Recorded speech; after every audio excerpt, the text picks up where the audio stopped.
आजको बिहानको सुरुवात नै केक बनाउने हुँदैछ। मलाई चाहिँ राति नै एउटा अर्डर आएको थियो, एउटा मात्रै आएको थियो नि। बिहान चाहिँ फेरि वाकिङ जाँदाखेरि दिदी एकजनाले फेरि एउटा अर्डर दिनुभयो अनि मलाई चाहिँ दुईवटा केक बनाउनु पर्यो।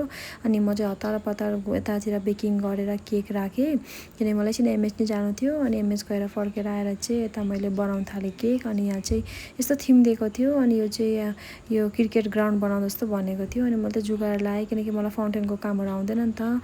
यता अनि बल नि बनाएँ, यो डेरी मिल्कको हुन्छ नि सानो सानो सर्ट, डेरी मिल्क सर्ट न के हुँदो रहेछ त्यसको मैले डल्लोको चाहिँ एक बोल बनाएँ।